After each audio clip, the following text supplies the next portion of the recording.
Hi guys! Kamusta po kayong lahat? So ngayon ay gagawa po tayo ulit ng general love reading. Paalala lang po, hindi po lahat po ay makaka-resonate. So take what resonate and leave what doesn't. At kung bago pa lang po kayo sa channel ko, don't forget to hit like and subscribe para po updated kayo sa mga videos na i-upload ko. At kung gusto nyo din magpa-private reading, message na lang po ako sa Facebook or Instagram. Nasa description box below, Lastella Micaela Tarot. Okay? Tsaka ipipin ko na din po sa comment kasi minsan may mga nagtatanong, hindi ko masyadong nababasa yung mga comments ninyo kasi pagka sobrang busy. So, ayun. So, tingnan natin. Kaya yung energy kayo makakuha natin. General love reading.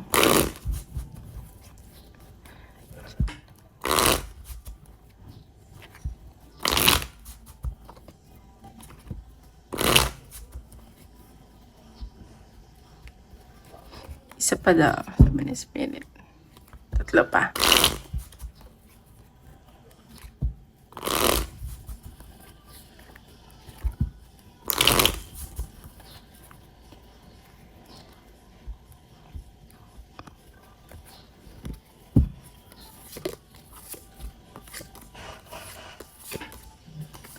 Okay. Oh, ano ba yan? Nakikita ko dito may mga involved sa broken family. And siguro, ano nyo lang energy kung lalaki ka man o babae. May nakikita ko dito na parang gusto pa i-workout to. Pero parang nagdadalawang isip na kasi sobrang toxic na. And nakikita ko na parang gusto pa siya i-workout. Mabait naman ikaw or yung partner mo. Ayan, meron kasi involved na siguro family ng person mo or family mo. Tsaka may involved na pera. Ayan. So, parang ang hirap na din kasi i-workout. Ganyan na nasa sense ko. Parang naman ka nakaraan, ba't puro, pamilyado yung nasasagap ko. Or broken family, ganyan. Pero more on babae, nakikita kong energy na gusto pa i-workout to. Or baka nagpapakabisi ka na lang sa work para di mo maisip yung pagiging broken family mo, ganyan. Tinampan natin.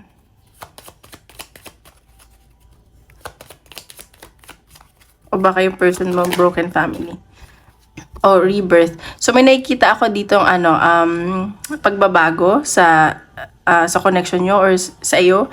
Nakikita ko na dati parang sobrang down ka, ganyan, pero gusto mo ulit magsimula.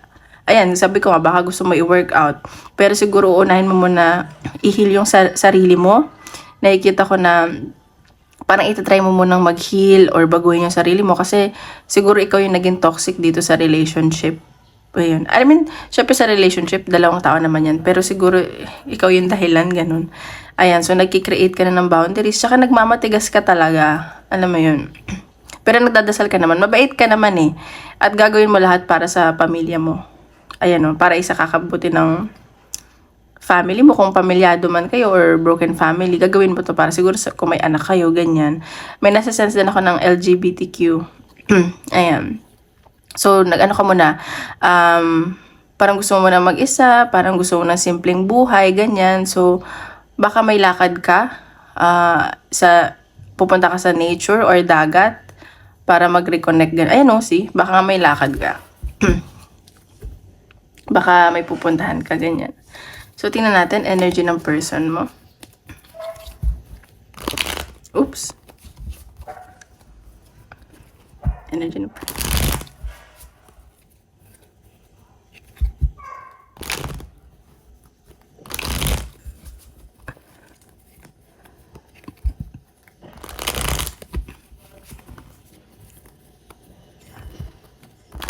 Ano ba yan?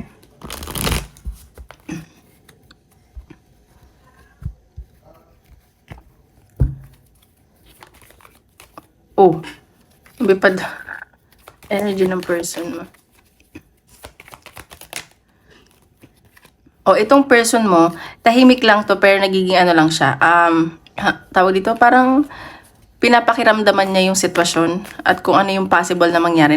Parang nagiging pasensyosa, parang nag-iisip-isip siya, nagiging patient siya dito.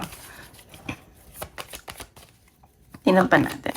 Kasi parang ayaw niya ng disharmony. Gusto niya like, iisipin niya kung saan kayo mag-a-agree, ganun. Ayan. So, yung person mo, nagmamatigas. Like, nag-create siya ng boundaries. Parang, okay, talagang gagawin ko to, ganyan. Sinabi ko naman kanina may nagmamatigas. Ayan. Pero nahihirapan ka na dito sa pagiging matigas mo. Ikaw rin nagdadala. Kasi alam nyo guys, yung pagiging ma-pride, tsaka pagmamatigas, wala yung patutunguhan. I mean, oo, kailangan may respeto tayo sa sarili natin. Pero, hindi naman natin ikamamatay or ikatatalo kung ilo-lower natin yung, yung tawag dito, pride. Like, maging humble tayo kung alam naman natin na may mali tayo. Kasi tingnan mo, sa pagiging matigas ng person mo, siya rin naman na nahihirapan. Or, i-reverse nyo na lang yung energy kung kanino man ito nakaka-resonate. Kasi parang anday mo na dinadala, ang bigat na ng problema mo, pero nagmamatigas ka pa rin. Alam mo, yun lang yung mabibigay kong ano dito. Tignan ba natin energy ng person. Isa lang po.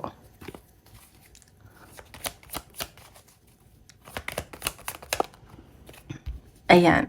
So, ngayon, ikaw, nagpo-focus ka ngayon sa finances mo. Parang may goal ka kasi dito eh.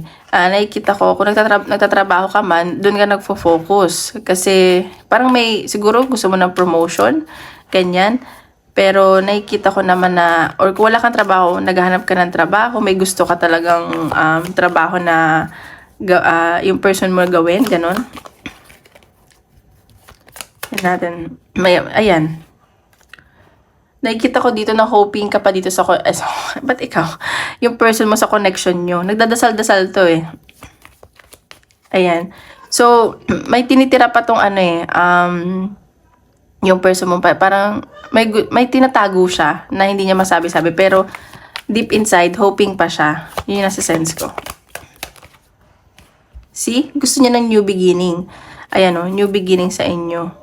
At nakikita ko parang magme-message to sa'yo. Parang susuyuin ka, ganun. Nagpapakaano lang to. Pabebe, ganun. See, nakikita ko, kapag naayos nyo to, kailangan nyo lang magbigayan, mag-compromise, masinsinan, at siguro naging problema nyo din dito sa connection nyo is money. So, nakikita ko dito, kailangan, kasi ang hirap talaga pag pera pinag-aawayan. Money is root of all evil talaga. So, nakikita ko dito na pag naayos nyo to, magbibigayan kayo sa pera. Alam mo yun, kasi yun yung parang naging root. Ano ba natin? Energy ng person. See, itong person mo nahihirapan na din. At sa nasisense ko na parang gusto na lang niyang magpahinga muna kasi deep inside nasasaktan to eh. Wala siyang sinasabihan. Sinasarili lang niya. Parang pinapakita niya na okay lang siya kahit hindi naman. Gusto naman niya mag-relax.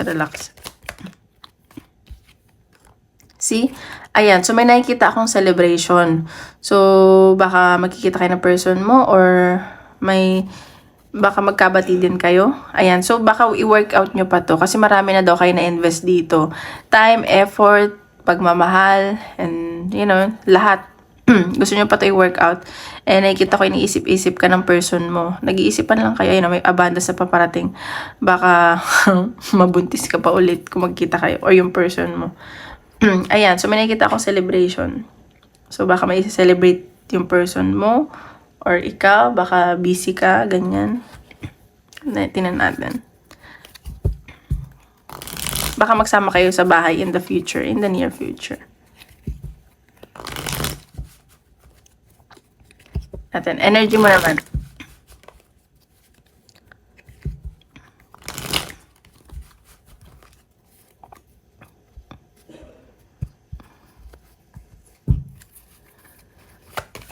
Energy mo.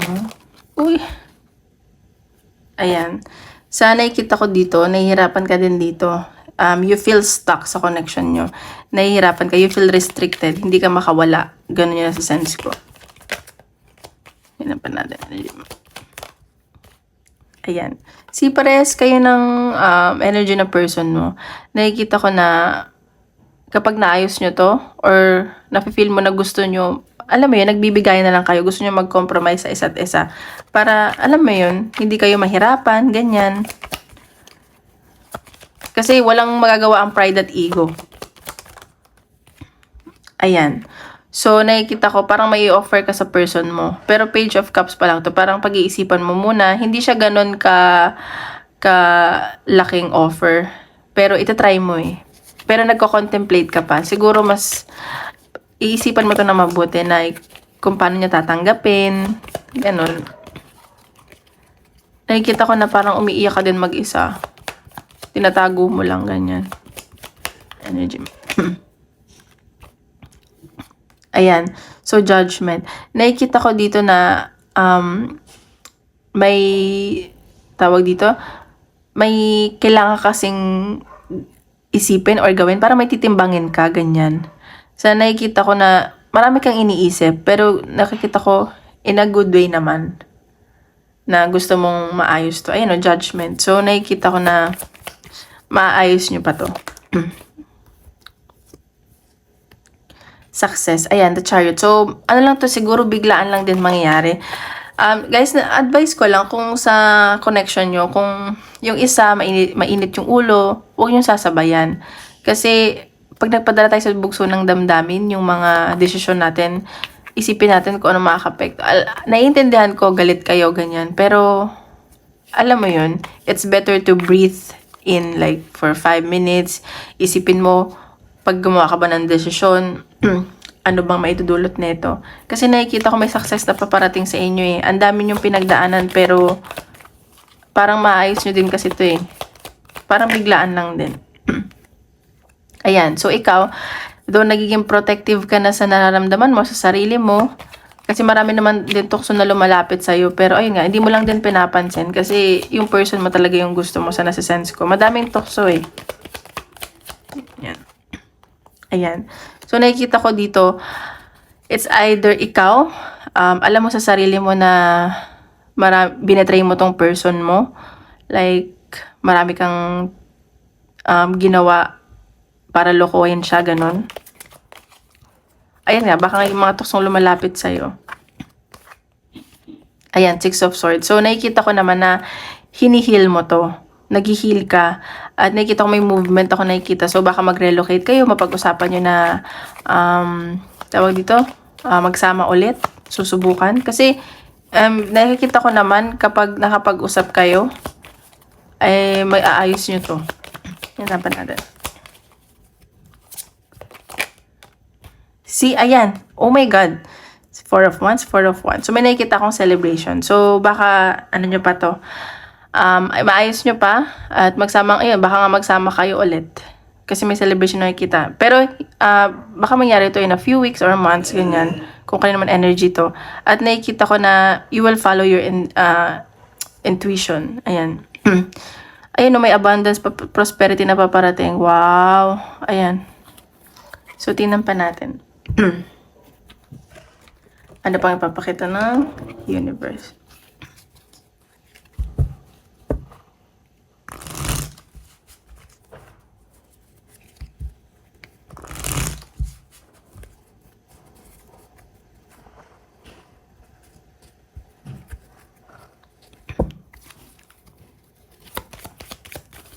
Pa natin.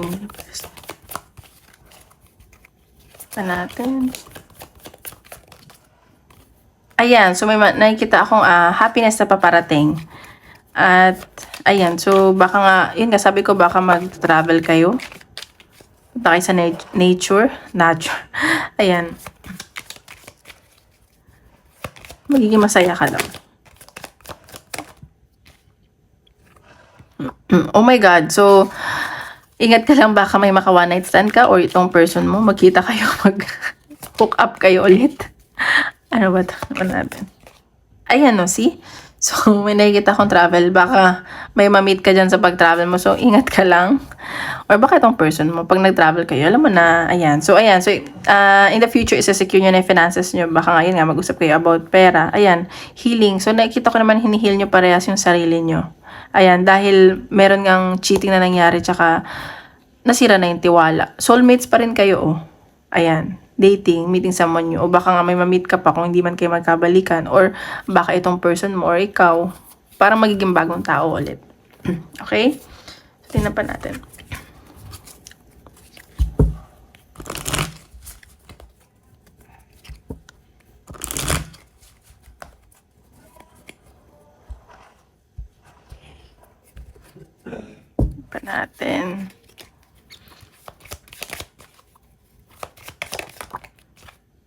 Ayan, so siguro isa sa inyo nag-i-imagine na at parang alam mo nagde-daydream kayo sa connection nyo. Tingnan pa natin, clarify natin. Ayan, libation. So, nakikita ko na meron dito pupunta sa simbahan, nagme-meditate, nagdadasal, at siguro ano kayo, alam mo yung parang nagpe-petition or thanksgiving para matupad yung pangarap nyo, ganyan. Ayan. Yung wini-wish nyo, pangarap. Yan pa natin. Isa lang po.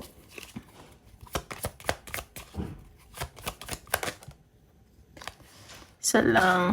Ito na lang. Ayan. So, ngayon, nagre-relax ka lang. Parang gusto mo muna ng peace. Ayan nga, baka nga umalis ka at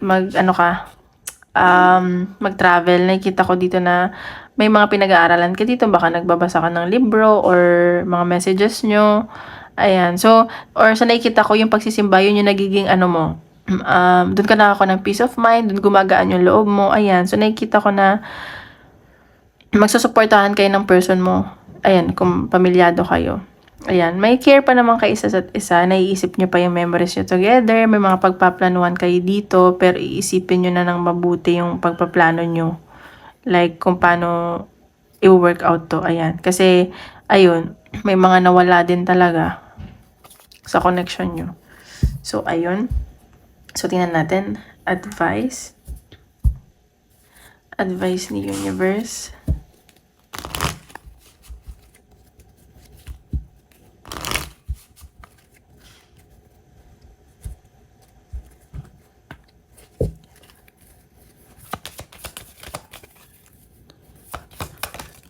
Oops lang.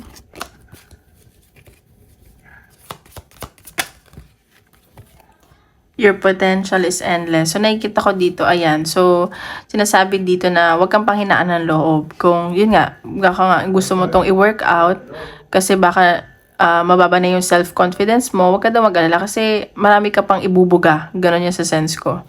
At may mga tutulong sa'yo na ilabas yung best mo. Ayan, so matuto ka daw magpatawad. At patawarin mo din yung sarili mo kasi parang nalulungkot ka na dito. Ayan, be your own first priority. Prioritize mo yung sarili mo. Lagi naman yan sa buhay natin dapat lagi natin pa-prioritize yung sarili natin. Hindi yung ibang tao kasi tayo yung mahihirapan. Pero dapat mag-isip din tayo ng maayos, ng mabuti, ganyan. So ngayon, sa career naman tayo. So guys, kung gusto niyo magpa-private reading, message nyo lang ako sa Facebook, nasa description box below. At kung hindi pa kayo nakakapag-like, please don't forget to like and subscribe, okay? General love reading. Career reading na tayo, career reading.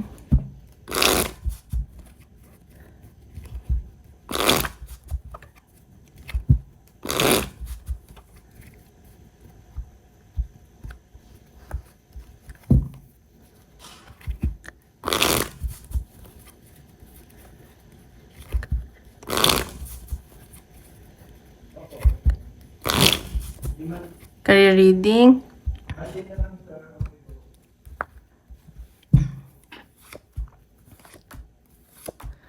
Oh, okay. Nakikita ko dito, nagdadalawang isip ka kasi parang may unexpected travel or maning paparating. Nagdadalawang isip ka dito at parang kasi hindi okay yung communication. Parang kulang ng support, ganyan. Doon nai-stress ka na. Alam mo yun, no? At di ka na din makatulog. Ano ba to? Ba't naman ganito? Ayan.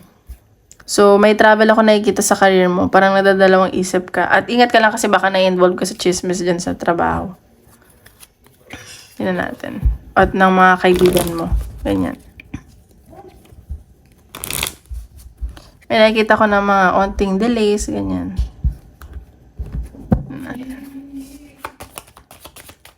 Tignan natin. Career. Okay, knowledge. So, nakikita ko dito, ayan nga, baka nga may pinag-aaralan ka, kaya ka nadadalawang isip dyan sa trabaho, sa travel. Ayan. Or, may mga binabasa ka na emails, ganyan. Ayan. So, nagme-meditate ka lang ngayon. Nagre-reflect ka.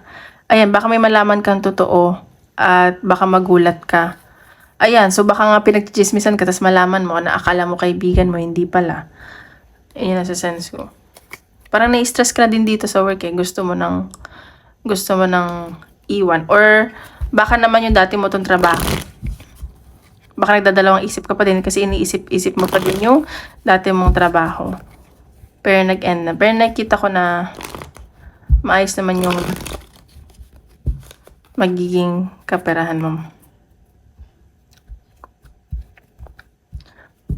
Okay, career.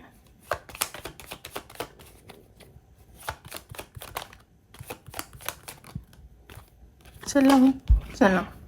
Ayan, Knights of Swords. See, may hinahabol ka ditong goal. Nakikita ko na magiging matalino ka na. Yan natin. Baka hinahabol-habol mo pa yung gusto mo pa yung dati mong kumpanya. Kasi may dumadating sa... Ayan. So, nakikita ko dito na toxic na daw dito, dyan sa trabaho mo or sa dati mong work. Yung parang iniisip mo. Ganun. Ayan. Isa lang po. Ayan, so nakikita ko dito na nilalakasan mo lang yung loob mo or kumuha ka ng support system. Ayan o, may kailangan ka ng alisan kasi puno na daw dyan ng pagsisinungaling at marami nang tinatago. Marami ka naman daw options. And nakikita ko na kailangan next time, mag-create ka ng boundaries sa sarili mo. Okay? Ayan, so may nakikita naman akong travel sa'yo. Na-stress ka na ba? Ayan, so tinan pa natin.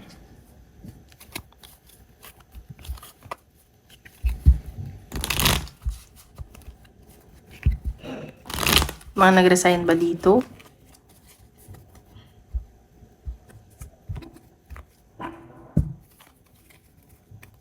Yeah.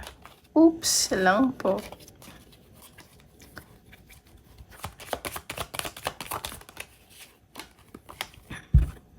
Ayan, so nakikita ko dito. Ayan nga, baka wala ka ng tiwala, nahirapan ka na magtiwala, or gusto mo ng taong mapagkakatiwala mo dyan sa trabaho mo, or nahihirapan ka na sino yung pagkakatiwalaan mo. Kasi parang gusto mo lang naman ng honesty, tsaka ng, alam mo yun, yung taong mapagkakatiwalaan mo. Ayan, so nakikita ko, huwag ka daw mag-alala kasi kung ano man ito pinagdadaanan mo, may aanihin ka naman dito. Kumbaga may kapalit, may lessons na para sa'yo din naman to. Kung ano man yung mga pinaghihirapan mo ngayon, paparating at paparating naman sa yan. Ayan, so baka nagtrabaho ka sa real estate. Pero feeling ko kasi nakikita ko may lilipatan ka na eh. At mas maganda dito yung magiging buhay mo. Parang mas malaki yung sweldo at saka good investment to sa career mo at sa future mo. Ayan no, humihingi ka pa ng advice sa iba or tuturuan ka pa dyan, ganyan. So, kailangan mo lang maging initiative. Ayan, so baka dito mo pa ma-meet yung mapapangasawa mo. Ayan. At baka magkaanak ka, mabuntis ka, ganyan. So, mag-ano ka lang, mag-ingat. At nakikita ko na siguro parang may mga manliligaw sa'yo pero parang pipigilan mo. Ganun. So, ayun yung nakikita ko Okay, so tingnan natin advice ni universe. Oops.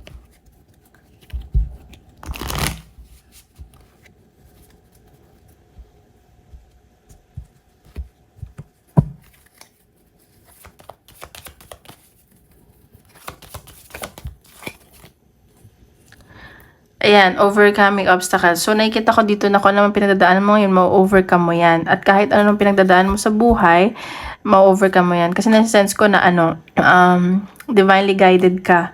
Support is all around you. So, wag ka daw mag-alala. Ayan, may travel talaga ako nakikita.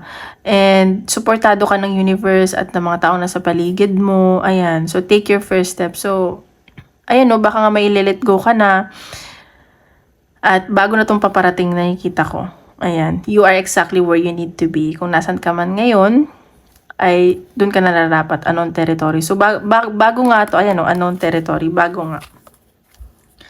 Okay, so tingnan natin. Isip ka question, tingnan natin ang sagot ni universe.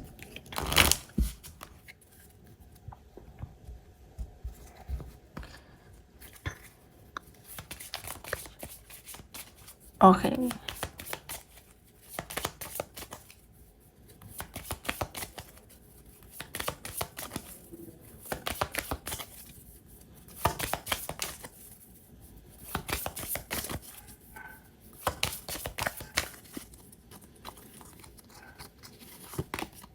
trust. Ayan, so maniwala ka lang daw at ibibigay sa'yo yan. So, meditation brings answer. So, magdasal ka lang and wag ka na mag-overthink. Ayan. No, yes. So, baka nag-50-50 ka pa. Nag-iisip-isip ka pa. Parang natatakot ka. Ganyan na sa sense ko na parang ano ba, oo ba o hindi. May nakita akong abundance sa paparating sa'yo. Ayan, magre-recover ka dito. May recovery ako na nasa sense. So, ayun lang guys. Maraming salamat. At tomorrow ulit. Happy weekend. Bye-bye!